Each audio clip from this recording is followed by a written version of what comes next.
اگر تمہارا پروردگار چاہتا تو تمام لوگوں کو ایک ہی جماعت کر دیتا اور وہ برابر اختلاف کرتے رہیں گے، مگر جن پر تمہارا پروردگار رحم فرمائے،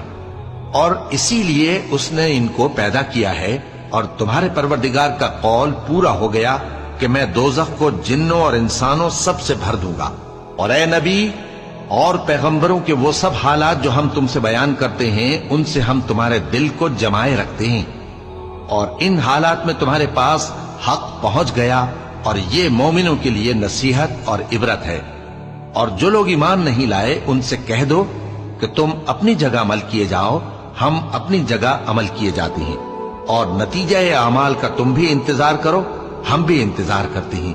اور آسمانوں اور زمین کی چھپی چیزوں کا علم اللہ ہی کو ہے، اور تمام معاملات اسی کی طرف رجوع کیے جائیں گے، تو اسی کی عبادت کرو اور اسی پر بھروسہ رکھو۔